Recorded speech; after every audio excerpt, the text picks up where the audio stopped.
Um, and I'm going to give my short reviews of each one, what I think of them, etc. This week's comics should hopefully come tomorrow, so I'll hopefully do another video, hopefully at the weekend. And I've said hopefully about 50 times there. So let's just have a look at the first one. Not many of them. First one is Batman by Chip Zdarsky. And this time it's drawn by Mike Hawthorne, I think, and there's a Robin Tim Drake backup again by Chip Zdarsky, and I can't remember who the artist is. But there's the cover. So there's the cover. To be honest, I really don't like the artwork in it. After the last story arc, I just find this artwork so bland, and I don't know. It's not very. It doesn't stand out. So that for me, that's a minus factor. I love the original artist on the last story arc, but I wasn't that keen for some reason. Chip Zdarsky's not gelling for me on Batman. It doesn't feel like I'm reading Batman. If you get what I mean. If you get what I mean. But I know a lot of people are raving about it, but I feel like I'm the odd one out because I'm really not vibing with Chip Zdarsky's run on Batman at the moment. And this storyline, I just thought it might improve with the next issue, but again, it doesn't feel like I'm reading a Batman comic. It just feels like something completely different, but not different, not in a good way. I mean, how Ram V is doing Detective Comics, that's a different take on Batman, but it's the pure essence of Batman still, but it's Batman Gothic with like operatic tones, and it just works. But this, I'm just not feeling it at the moment. And that's weird for me because I normally love Chip Zdarsky, but I'm just not feeling like he's getting. I mean, who am I to say what Batman should be? But it's just not working for me at the moment. I'm not saying it's badly written. It's well written, but I don't know. For some reason, I'm just not feeling much for it. So I'd give that comic, to be honest, about 6 out of 10. And I think I'm being generous there. That's my personal taste. I'm not saying I'm correct. And then next up is Fantastic Four number 3. And this one centres on Johnny Storm and his alias. Because as the other two issues did, they focused on individual members of Fantastic Four. So the first one was The Thing and Flip. And Alicia, wasn't it? His wife. And then Reed and Sue in the last one. And this one's Johnny with his alias. That cover by Alex Ross is just amazing. I'm loving the covers. I think that's really doing it for me. What really makes me enjoy the comic. It sounds really trivial, but it shouldn't. I mean, but I don't think these people in the comics get enough love. And it's the logo. I love the logo design of the Fantastic Four. It's just really, really good.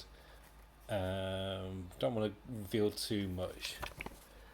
And the artwork's solid. It works for the Fantastic Four. It's kinetic, it's full of energy, and it's got good beats in it. The story is fun.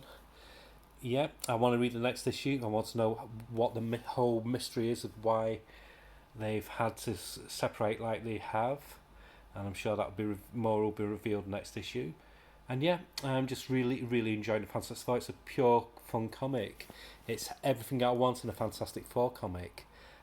So very pleased about that. So yeah, Marvel's reeling me slowly back in by one comic at a time, it looks like, which you'll find out later on with one of the other comics. And next on the list is one of my surprises from this year and last year, because it's a writer who I don't normally really warm to. And this is Once Upon a Time at the End of the World by Jason Aaron. And the artist, who I'm going to butcher, is Alexandre Tefenki, which is most likely completely incorrect. But yeah, as per usual with Boom, really nice, like matte finish covers. High quality. The papers are nice, matte feel to them. Really nice artwork. And yeah, it's a fun spin on a post-apocalyptic comic. It's like post-apocalypse meets romance. And it's about these two characters here. And the flip on the gender norms is that he's more reliant on her than she is on him. She's lived out in this apocalyptic world, so she knows how to survive the wastelands, etc. And he doesn't. He was sheltered and in this huge I don't know if it's a shop or what, but it's this huge building, and that's where he's basically lived and survived. So he's never been exposed to what's going on outside, and it's basically their story and what goes on. Lastly, she had a flash forward to a future event, but this one doesn't really deal with this one. This one more deals with her story, her backstory, and it's a fun read. It's 4.99, but you get lots of pages, really nice artwork, a nice European flavour to it. This wouldn't feel out of place in Heavy Metal the magazine, also from Humanoids with the artwork, and it's strong. I'm back in love with Jason Aaron. I've not liked anything by him for a long time. So yeah, really happy with this comic. Definitely carrying on with it. It says it's booked. It's issue number 2, but it's book 1. So I think there's going to be like a trilogy of books with multiple issues, and then another Image one. And this is Mosley. This is issue 1. And this is by Rob Guillory and Sam Lofty. And that cover, I think that's got to be my favourite cover this week. I just love it. I'm getting feels of the Incal with that cover. That was what made me buy it. I mean, the back cover as well. That's what I love about Boom when they do these. They don't have adverts on the back, they just have it. Oh, it just makes it a whole. I love the design. But I think the writer did, was it Chew? No, Farmhand I think was it. Let me just, I can't remember. It was either Chew or Farmhand or something like that. But nice, clean art. Really strong, again, really strong sci-fi story. And again, it's a sci-fi story with heart. I don't want to go into it too much. Oh, by the way, marks out of 10. Fantastic Four. Seeing as I gave marks for Batman, I'll do it for each of them. Fantastic Four, I'll give. Put that down so you got something to look at instead of me waffling, because I've got clean hands, but I've not been bothered today, so I look a mess. I look a mess anyway, but there we go. But yeah, Fantastic Four, I give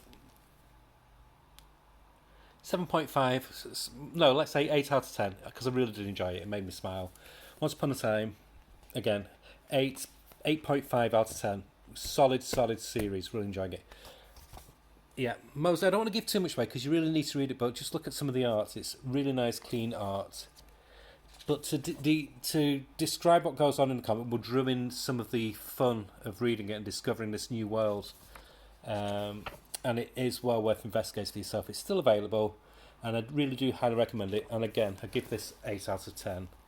So it's a good week so far. There's only been one that's not really, that's not really entertained me. But it's been a good comic. It's just I've just not gelled with it. And next is an AWA one, of course, my favourite comic company. And this is Trojan by Daniel Kraus, who's currently writing Year Zero, which is set at the very beginning of Year Zero. That's AWA's zombie comic, which is one of my favourite comics. But this Trojan, that cover, there's a contender of cover of the week as well. That cover is just beautiful. And this is I'll give you the synopsis. This is basically the artwork again, very nice. The artwork is by he's called Lacey. Apparently he's quite I think he's again a European artist or Argentinian, something like that. And he's been around for a good long time, and his art and it shows. I mean, he's a veteran. You can tell with how his pen work is just so nice, and the colouring and everything just really works. I mean, that page with the eye showing what's going on. But this is a really fun mashup. It's basically if you blended Fables with Red Room, but thankfully it's not got the gore of Red Room. I just can't. I love Ed Pisco, but I can't read Red Room. It just doesn't appeal to me. That I'm not a fan of torture porn. But this, so it's got the fantasy elements, and then it throws you for a curveball. By basically the synopsis is that fairy folk or the Fae are hunted, and killed in front of a camera. So for a dark web snuff movie, um, and that's the groundwork. And you'll find out what this character, who she is. Obviously, she's got some kind of wings, but not like that. Um, and it's basically her story, and how it ties into this snuff movie syndicate. What's happening? Um, and yeah, it's well worth reading. The artwork is beautiful.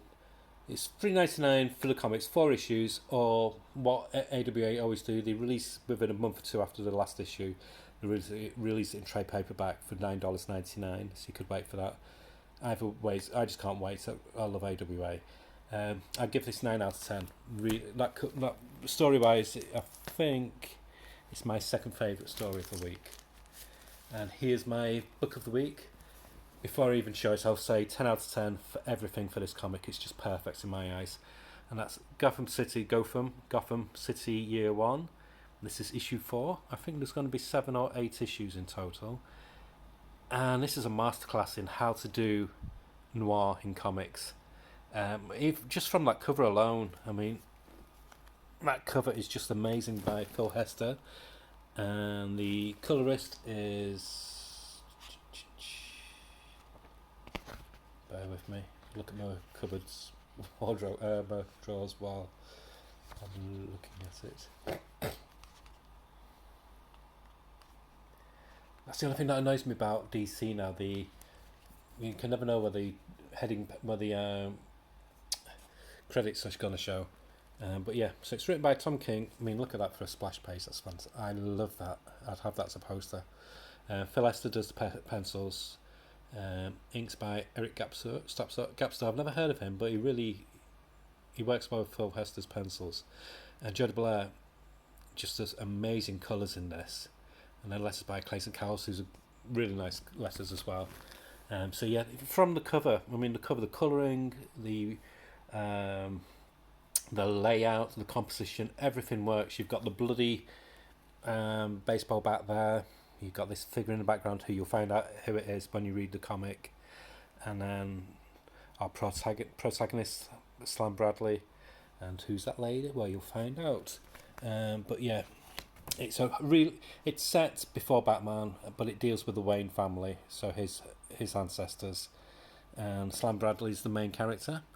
So I think it's set in the 50s, if I remember rightly, because he's a Korean vet.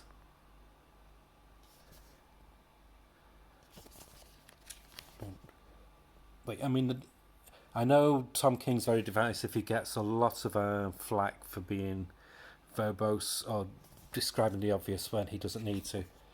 But he seems to have reined that in hit for here. Plus, that is just amazing. How that splash page is, whoa! I mean, that's just so good. But I don't want to go into it too much because there's a lot of twists and turns, and it is a series that is so well worth investing in. It's $4.99, but it's what I love about this. It's cardstock, high quality paper inside, and there's 29 story pages, and so you can't, it's value for money. But like I said, 10 out of 10. One of my comics, even though we've only just started it, but this came out late last year. One of my favourite comics of 2022 and 2023. And I hope they do Gotham City Year 2. This could be ongoing, just show different, unless they kill Slam off, which no, they don't, because he's reflecting on this case, so they don't. But they could carry on doing series of this, and I hope they do. Like I said, Tom King's divisive, but his writing style works on this because, like the hard-boiled detective films from the 40s and 50s, he does that trope where there's the voiceover as the action is unfurling as well, so it works perfectly. But yeah, it's an absolutely perfect gem of a comic. I love reading this. I always leave it to be my last comic to read, just savour it and take my time and really enjoy it and just soak it up. And to me, even though Batman's not in it, this is more of a Batman comic in my eyes than the current Batman comic, because it's noirish, it's a detective, it's a thriller, it's everything I like. I don't like it when with Batman if they lean too heavily into the superhero side. I prefer the detective, I prefer the eerie, I prefer the unknown. So Batman at the moment is leaving me cold, but this and Detective is giving me my Batman fix. So yeah, 10 out of 10. That is my comic of the week. And the last one is a Marvel one. I know, 2 Marvel comics in a week. This is unusual for me. And this was a late purchase because I hummed and hawed for ages about this, but I thought, yeah, I'll bite the bullet because I've heard a lot of good reviews about it. And it's Miles Morales Spider-Man, and it's by is it Cody? Bear with me. Yeah, Cody Ziegler, Federico Vincentini, on artist, Brian Valenza colour artist, and Cory Petit's letterer. It's a really good splash page, but wasted 2 pages. Come on. But what I like about this, I think they made a printing error. So the first 10 pages and the cover are on this really high quality cardstock, which I'm not complaining about because normally Marvel's extremely flimsy. It's worth admission just for the artwork alone. I mean, this artist, he gives me, for me, I'd say he's a perfect blend of Humberto Ramos with Todd McFarlane. He's got like the frenetic energy of Todd McFarlane's Spider-Man, and then like the Bigfoot's stylization of Humberto Ramos with hints of Dan Mora as well thrown in. But it's just great. I mean, there's a brilliant splash page of the action shots of the Scorpion there, who I love. I've never really read much Miles Morales because I don't know, I just never did. But then I watched this Spider-Man Into the Spider-Verse movie or whatever it was called, and I liked him. And for me, I tried the recent Spider-Man series, and no, pardon my French, but the current state of the Spider-Man titles with the Dan Slott Spider-Man and the Zeb Wells one, the shit. They are complete crap, and it really pisses me off when they do crossovers all the time or event comics like they're doing with Dark Web. And after Dark Web, there's going to be another one, and I'm just done with that. I won't buy a comic if it's crossover heavy. That's why I don't buy the X-Men titles anymore. But this is going to be my Spider-Man fix. This is how Spider-Man should be. It's quick, it's kinetic. Again, say kinetic again. It's just fast-paced, and the story matches the art. And I like Miles Morales. I like the voice that Cody Ziegler's given him, and I'm definitely going to be picking up more. So at present, I'll give it a mark, by the way. So I'll give this 9 out of 10. That's how much I'll give it, because, again, it's not the best written comic, far from it, but did I smile all the way through? Yes. Did I want to carry on reading? Yes. So that's a good book. That's a good book. If it's ticking all the boxes, it doesn't have to be Shakespeare to make it good. So I'll give this a 9 out of 10. It really, really good. Highly recommend. I love that cover as well. I was going to get the graffiti one, but because I left it so late, that had sold out, so I had to get the A cover. But I'm getting the graffiti one for the second issue.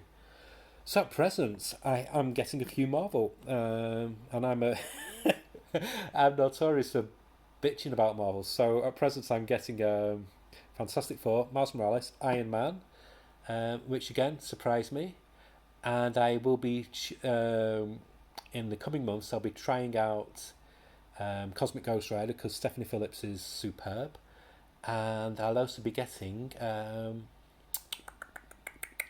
What is it? Oh, crikey. Oh, Guardians of the Galaxy. When that comes out in April, I'll give that a try because that is one of my favourite Marvel comics. And also, I'll see what the Captain Britain's like, but I've got a feeling it's just a mini-series. So, I don't know. But yeah, so I'm giving Marvel a bit of leg room. I mean, if Iron Man ends up being a bit shit after a few issues, so I'll just stop it. But at present, I'm enjoying it. And this, I think I could enjoy this for quite a long time. So I love the concepts. I love the idea of Spider-Man. I just hate what they're doing with current Spider-Man. It makes no sense. They've just ruined him, and the whole Mary Jane thing annoys me. So this is now my Spider-Man. So I'm pleased about that because it's a superhero that I've always loved from being a child. I had the old Mego Spider-Man with the weird costume, but he still had webbed hands and stuff, which was really bizarre. So this itches my this gets rid of the itch I have for Spider-Man every month. So one and done. I don't need to bother with all the multiple tie-ins. If it starts doing crossovers, then maybe I'll have to address that problem. But fortunately, I don't think it will be for quite a while anyway. So that's it. That's all my comics for this week. But from last week, I mean. Like I said, I've got this week's coming very soon, hopefully tomorrow. And I'll either just do an unboxing, or if you just prefer me just to do more reviews of comics instead of just unboxings, to give my opinions on what I've thought of them, and then let me know in the feedback at the end of this video, and let me know if you'd like me to do more like this. Okay, well, that's it. Thank you for, if you've stuck with me for 21 minutes and 15 seconds, more now. Thank you for your patience, and I hope it wasn't too waffly, and I'm sure you won't agree with half of what I said. You must have liked some more than what I did, and you'll hate some of the ones that I liked, but that's personal taste. I'm not here to gatekeep and tell you what you should like, and that's what comics is about. You read what you love, and don't tell other people what they should be reading. You know, it's taste. Everybody's got different taste. But that's it, and I shall hopefully do another video either by the end of the week or sometime next week. Okay, thanks for watching, and thanks for your patience while I waffled on. Thank you, bye.